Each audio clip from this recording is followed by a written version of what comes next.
মানুষ যখন আগামীর চক্করে পড়ে যে না আমি আজকে নামাজ পড়বো না কালকে পড়বো, আজকে রোজা রাখবো না কালকে রাখবো, আজকে আমি হজ করব না কালকে করব, আজকে আমার হজ করার পথে বাধা আছে, আমার বাড়ি গাড়ি করা বাকি আছে, আমার মেয়ে ছেলের বিয়ে দেওয়া বাকি আছে, অনেক কাজ কাম আছে, তারপরে আমি কি করব? হজ করব।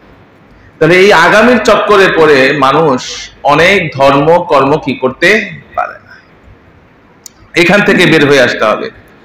তো আজকে আমরা আলোচনা করবো এবং শুনবো হুব্বে মাল, অর্থাৎ সম্পদের অতিরিক্ত লোভ এবং মোহ, এটা যদি কারো মধ্যে থাকে এসে যায় তাহলে সে ধর্মের পথে চলতে পারে না।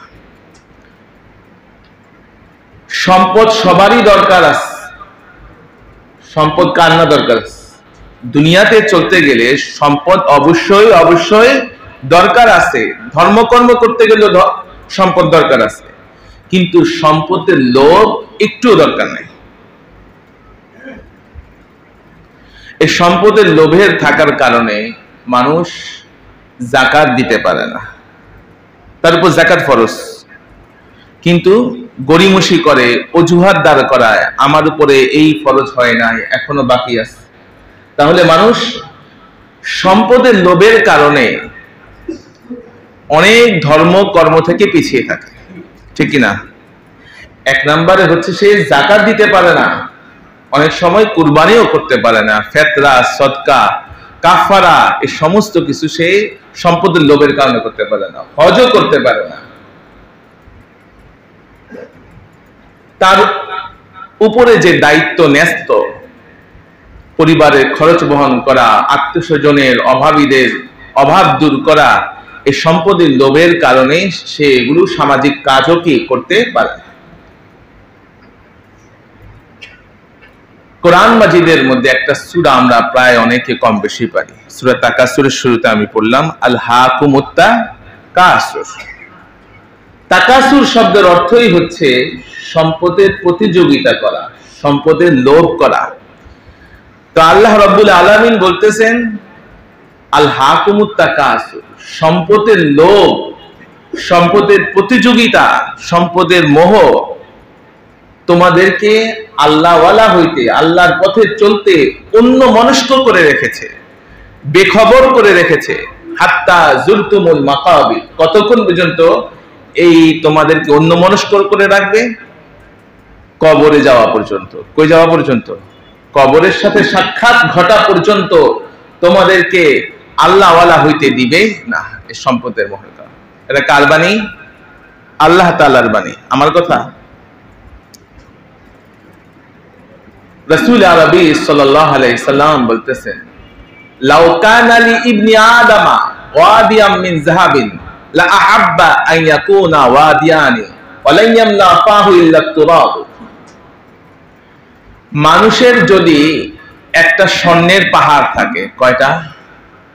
কারো আজ পর্যন্ত দুনিয়ার মধ্যে বিল গেটস বলেন, যত ধনী ধনী আছে বাংলাদেশের ডাক্তার জহির বলেন, যত ধনী আছে আজ পর্যন্ত কেউ স্বর্ণের পাহাড়ের মালিক হয়েছে? কোন দেশ মালিক হয়েছে? মালিক হয় না। রাসূল আলাইহিস সালাম কি বলতেছেন? যদি কোন মানুষের একটা স্বর্ণের পাহাড়ও থাকে, সে যদি মালিক হয়ে যায়, সে চাইবে, সে পছন্দ করবে, আরো অগ্রসর হবে যে কিভাবে দুইটা স্বর্ণের পাহাড় বানানো যায়।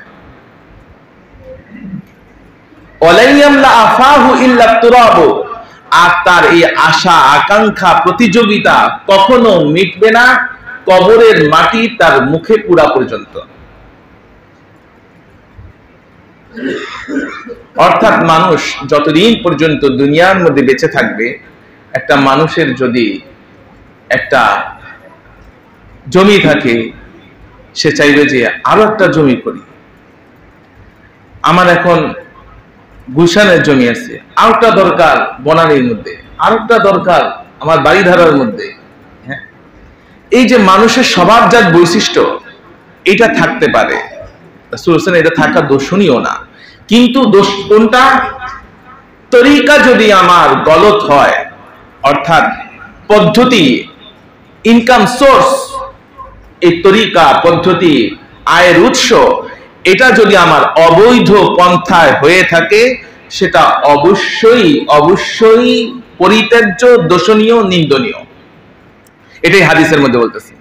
মানুষ যখন চায় সে ডান হাতে বাম হাতে, ডান পায়ে বাম পায়ে, এভাবে শুধু কি তার টার্গেট থাকে যে আমার একটা এখন স্বর্ণের পাহাড় হয়েছে, আমার দুইটা স্বর্ণের পাহাড় করতে হবে, এখন ডান হাতে হোক আর বাম হাতে হোক, ডান পায়ে হোক আর বাম পায়ে হোক, হালাল হোক আর হারাম হোক, সেটা বাস বিচার সে করে।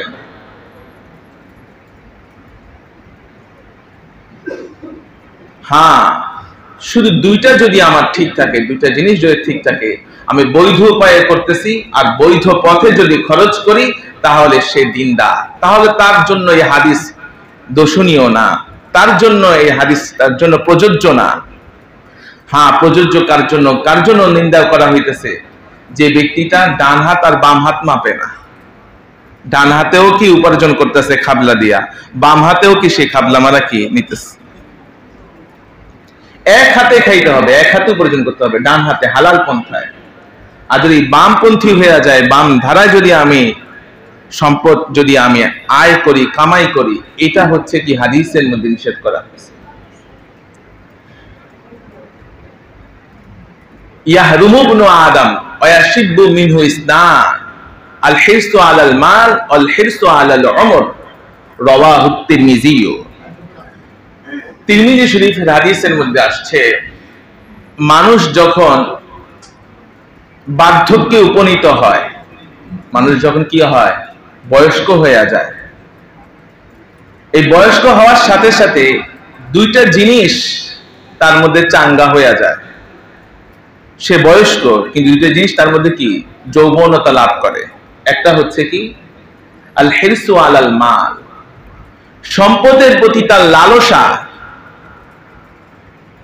লিপ্সা, এটা তার মধ্যে চরম ভাবে বৃদ্ধি পাইতে থাকে। যত আপনার বয়স হবে, আপনার যখন চাহিদা কম, একটা শিশু বাচ্চার আবদার থাকে কি পর্যন্ত, ললিপপ চকলেট পর্যন্ত সীমাবদ্ধ। আর একটু বয়স হয়, আর একটু মোটরসাইকেল, এই সাইকেল বাড়তে থাকে তার বয়সের সাথে সাথে। আর একটা বয়স হয়, তখন তার এই মোটরসাইকেলে সীমাবদ্ধ না, বাড়ি গাড়ি ব্যাংক ব্যালেন্স সবকিছু। আরো যখন সে আরো বয়স্ক হয়, আরো তার মধ্যে কিটা পরিমাণ চাহিদা বাড়তে থাকে না কমতে থাকে, বাড়তে থাকে।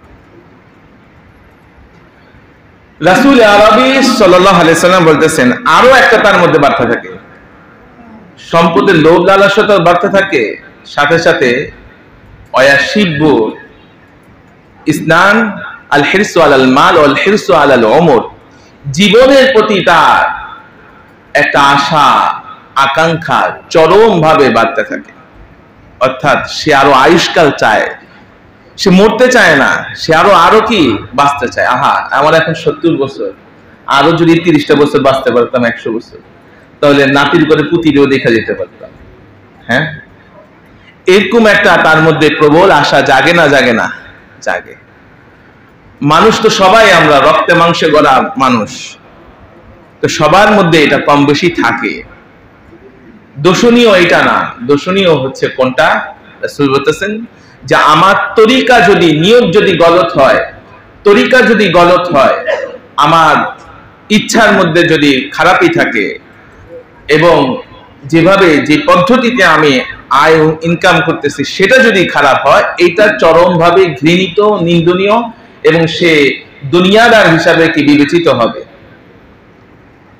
আর যদি এটা তার মধ্যে না থাকে, অবস্থানটা যে না সে হালাল পথে কামাই করতেছে, ডান হাতে কামাই করতেছে, তাহলে আপনি ডান হাতে এক হাতে যত কামাই করেন অসুবিধা নেই, অসুবিধা নাই। কিন্তু হালাল এর ইনকাম সোর্সটা খুব সীমিত কি, আর হারাম কি ব্যাপক। হারাম কি ব্যাপক, ঠাসঠুস করে দাম বাড়ছে, অসুবিধা কি? তরমুজ নিয়ে হইতেছে 1000 টাকা দিয়ে একজন, আর আপনি চেয়ার হয়েছেন, কারণ কি সে বাড়লেও অসুবিধা নাই। এই রাহাজানি, চাঁদাবাজি, এই সম্পদ প্রয়োগ, ভূমিদস্যু, এভাবে এভাবে কত ভাবে তার আসতেছে।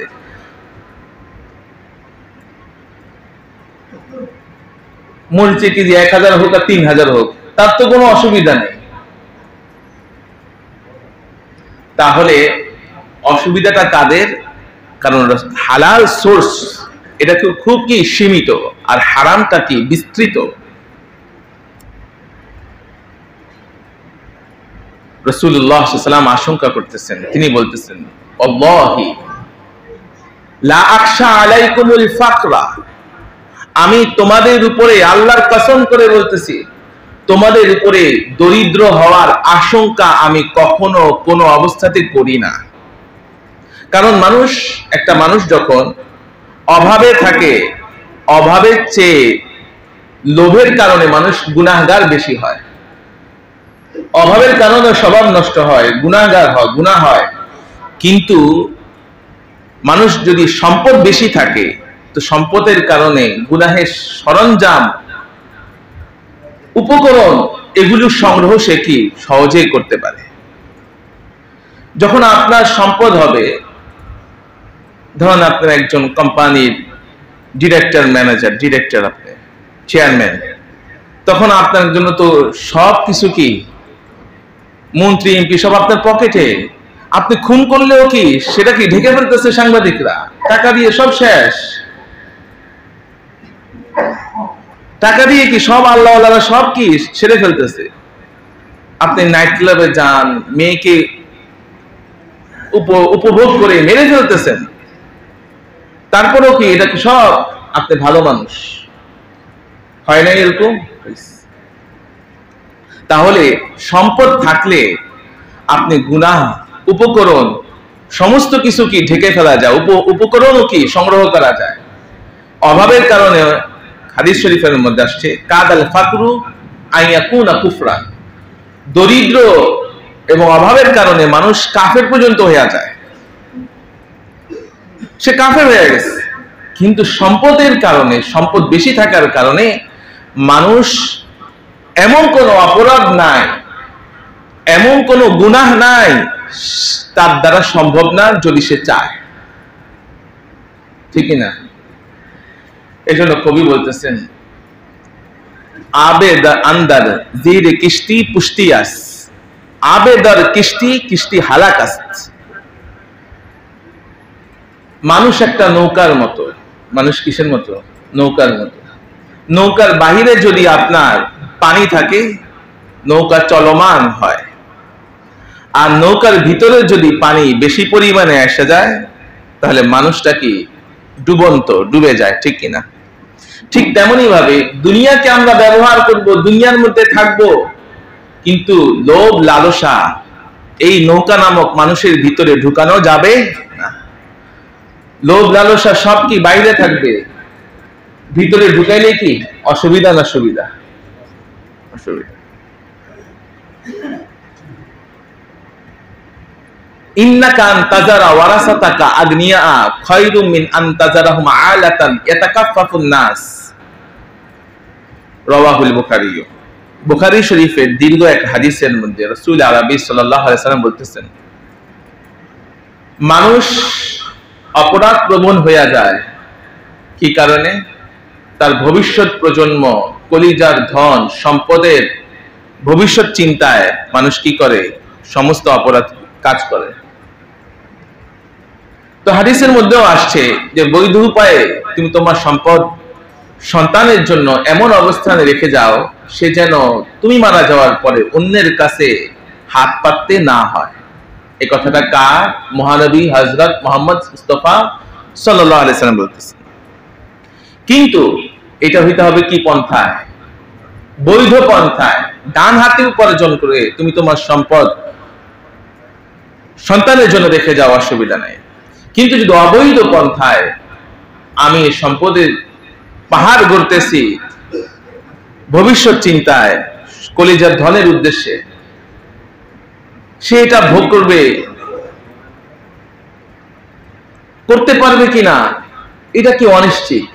কারণ দেখা যায় মাদকাসক্ত হইতে পারে, বিভিন্ন উপায়ে সে সম্পদটাকে নষ্ট করে ফেলতে পারে। তো সে সঠিকভাবে এটা ব্যবহার করতে পারে কিনা এটা কি অনিশ্চিত। কিন্তু আমি যে অবৈধ পন্থায় তার জন্য সম্পদের পাহাড় গড়ে দিলাম, এই সম্পদ অবৈধ পন্থায় যে গড়লাম, সন্তান কিন্তু এটা গুনাহগার হইতেছে না। লা তাজিরু ওয়াজিরাতু বিজরা উখরা, একজনের পাপ অপরজন বহন করবে না। আমি এটা উপার্জন করছি, আমি অবৈধ উপায়ে করছি, আমাকে যে এটা শাস্তি পেতে হবে মৃত্যুর পর, এটা কি সুনিশ্চিত? আমার ভবিষ্যৎ প্রজন্ম সম্পদ সঠিক উপায়ে ব্যবহার করবে কিনা এটা কি অনিশ্চিত, কিন্তু আমাকে যে শাস্তি পেতে হবে এটা কি সুনিশ্চিত। ঠিক কিসে ঠিক কিনা?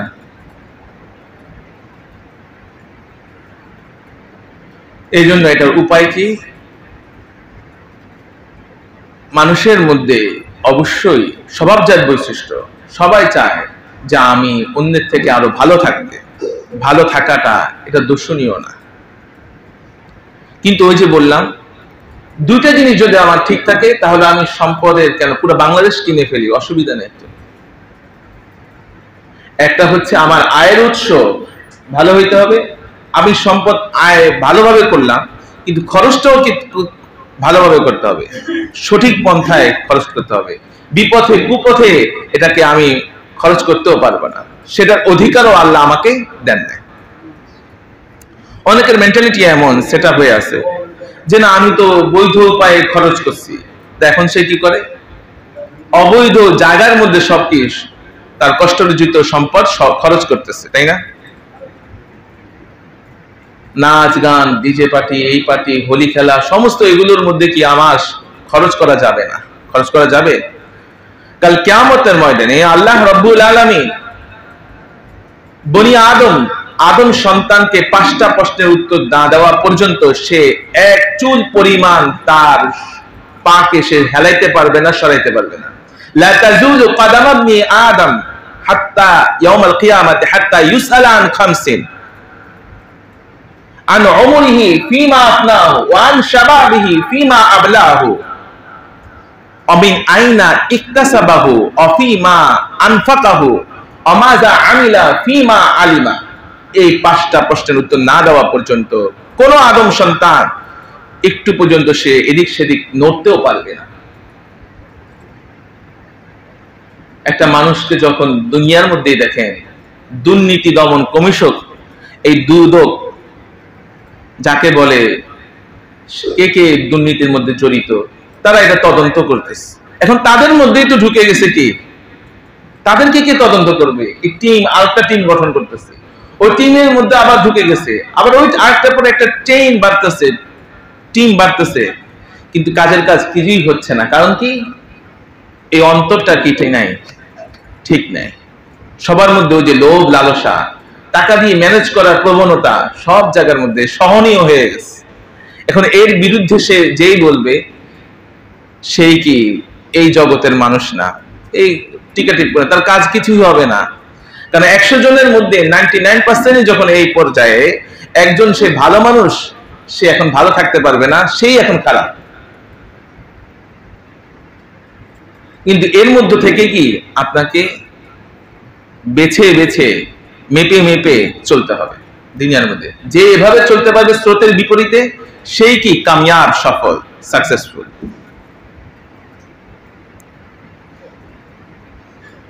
রাসূল আরবি সাল্লাল্লাহু আলাইহি ওয়াসাল্লাম বলতেছেন, আমি তোমাদের উপরে দরিদ্র হওয়ার আশঙ্কা করছি না, আমি তোমাদের উপরে সম্পদ বেড়ে যাওয়ার আশঙ্কা করতেছি। কারণ সম্পদ বেড়ে গেলে পূর্ববর্তী উম্মতের মতো তোমরাও ধ্বংস হয়ে যাবে, যেভাবে পূর্ববর্তী উম্মতরা কি হয়ে গেছে, ধ্বংস হয়ে গেছে। এটা কার বাণী? মহানবী হযরত মুহাম্মদ মুস্তাফা সাল্লাল্লাহু আলাইহি সাল্লামের বাণী। এই জন্য রাসূল সাল্লাল্লাহু আলাইহি বলতেছেন, 1 নাম্বার প্রশ্ন কিয়ামত ময়দানে যে করা হবে, তোমার জীবনটা কিভাবে কাটাইছো, তোমার জীবনটা কিভাবে কাটছে, গোটা জীবন, এই সম্পর্কে প্রথম প্রশ্ন করবে। আল্লাহ তাআলা তো সবকিছুই জানেন, এরপরে জিজ্ঞাসা করবেন বিচার কার্য পরিচালনা করার জন্য। সমস্ত মানুষের হাত পা সাক্ষী দিবে যে কি করছে, এই 2 কাঁধের ফেরেশতা সাক্ষী দিবে। আর কত সাক্ষী চান? ভিডিও ফোকেস তো এখন দেখলে মানুষে লজ্জায়, মানুষ জেনে যাবে আমি এই আকাম কুকাম করি, ভিডিও যদি একটা ভাইরাল হয়ে যায় আমার এটা, তো এই ভিডিও ফুটেজটাকে কিভাবে আড়াল করা যায়, আবডাল করা যায়, এটার জন্য কত ম্যানেজ, লবিং সবকিছু চলতেছে, তাই না?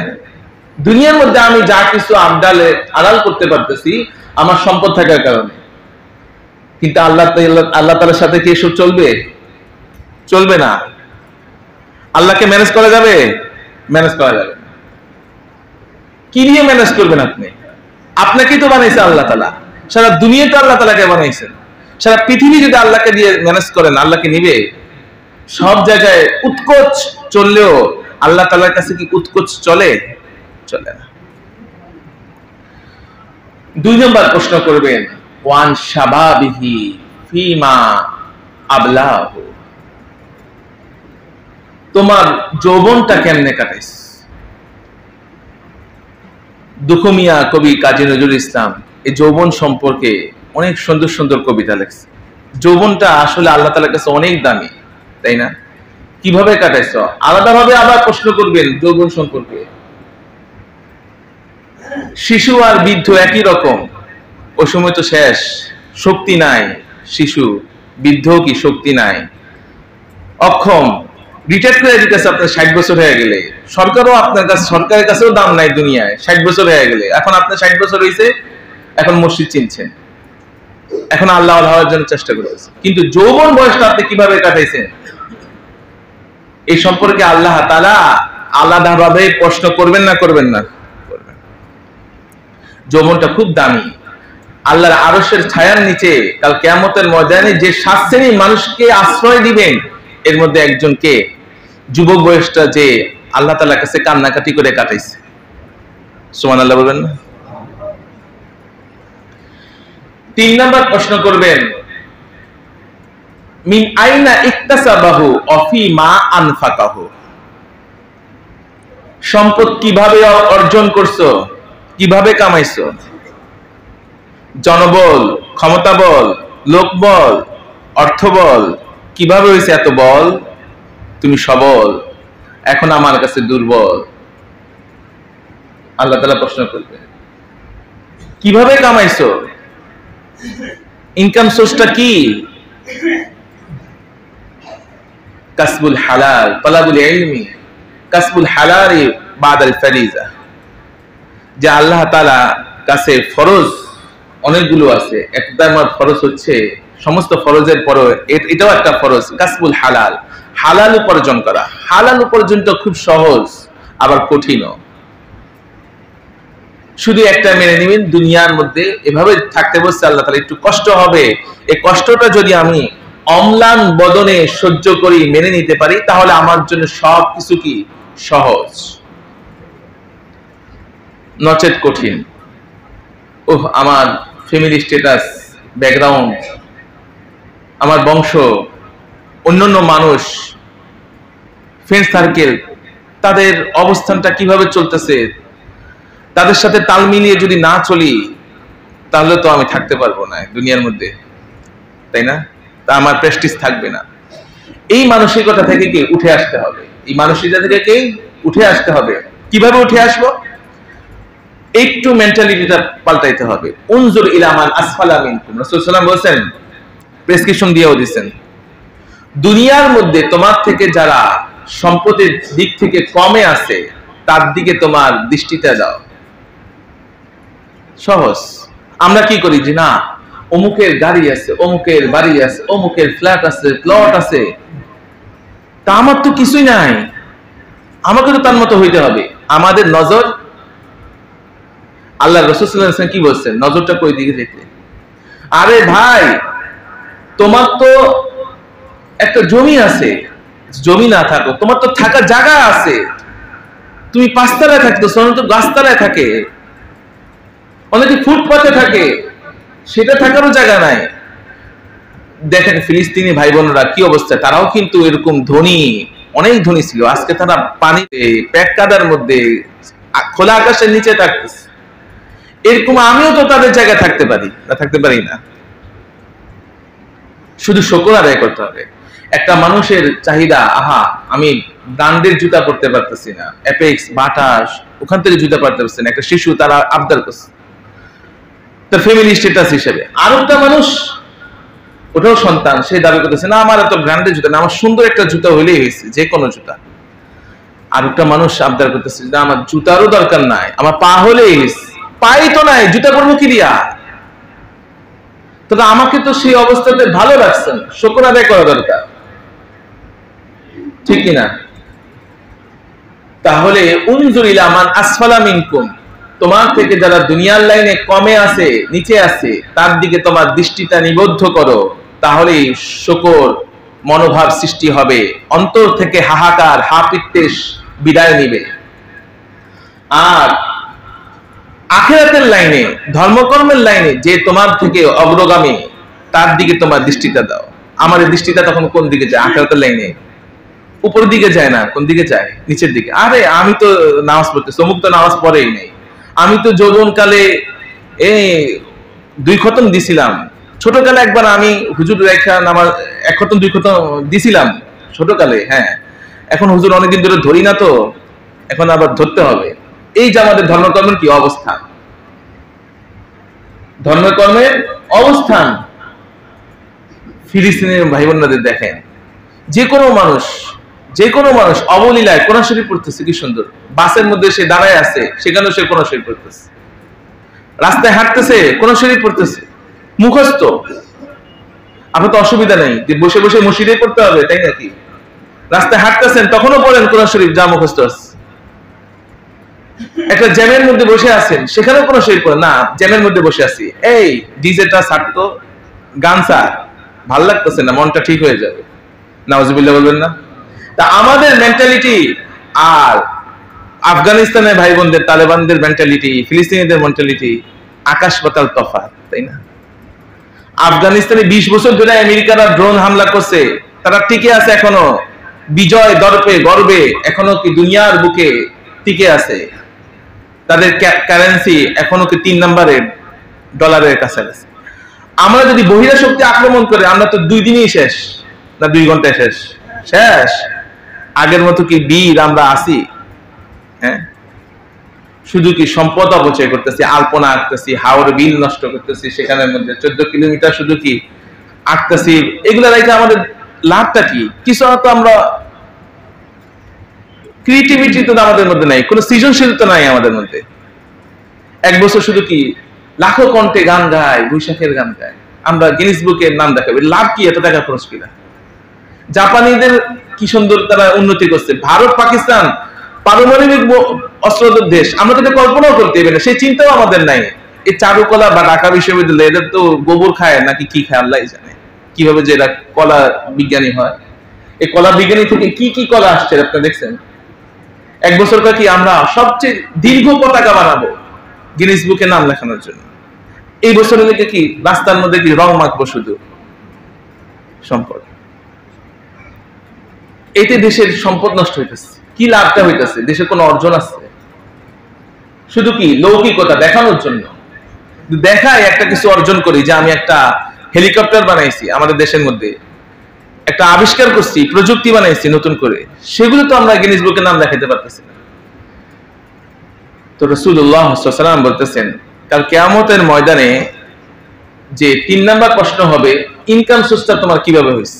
4 নাম্বার প্রশ্ন করবেন, তুমি ইনকাম সোর্স তোমার ভালো হালাল পথে হইছে, এখন কোন পথে খরচ করতেছো, কিভাবে তোমার সম্পদটা খরচ করতেছো, কুপথে না বিপথে না সঠিক পথে আল্লাহর পথে খরচ করছো, নাকি তুমি এরকম সম্পদ নষ্ট করছো।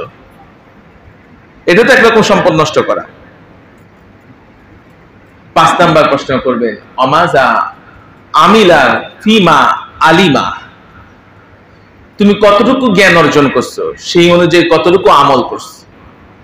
অনেকে আবার ফাঁক ফকর খুঁজে, জানি না, জানার সময় পাই নাই, ব্যস্ত, জানলে আবার মানতে হবে যে, এই কারণে জানতেও চায় না।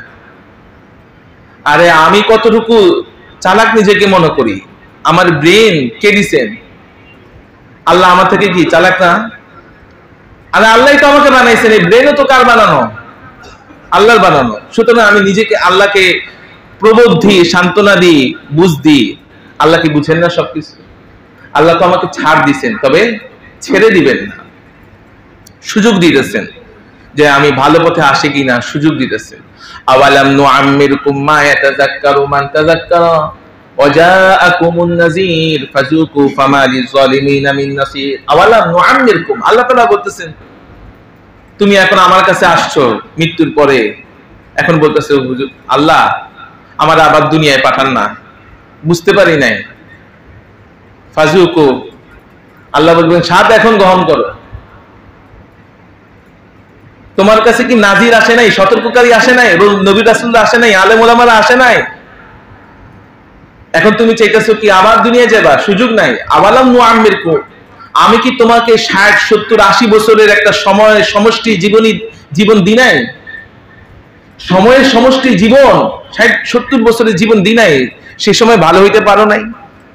এখন আর সুযোগ দেওয়া হবে না, শেষ। এজন্য এই যে দীর্ঘ একটা সময় 1 মাস আমরা ট্রেনিং নিছিলাম নামাজ রোজার মাসে ভালো হয়ে থাকবো, ভালো হয়ে চলবো, সেটা কই গেল? এখন ফজর নামাজে এখন নামাজ ফাঁকা, মানুষ কই? সেই মানুষগুলো হারায় গেল কোথায়? হ্যাঁ, খুঁজে পাওয়া যাচ্ছে না। হ্যাঁ, রমজান মাসে যেভাবে আমাদের মসজিদটা ভরপুর আবাদ ছিল, এভাবে আমরা এখন থেকেও কি আবাদ করব? নামাজ পড়ব, রোজা রাখবো, হজ করব, যাকাত দিব, কুরবানি করব, নিষিদ্ধ কাজগুলো থেকে এড়িয়ে চলবো, তাহলেই আমি প্রকৃত পক্ষে পরেজগার হয়ে থাকবো।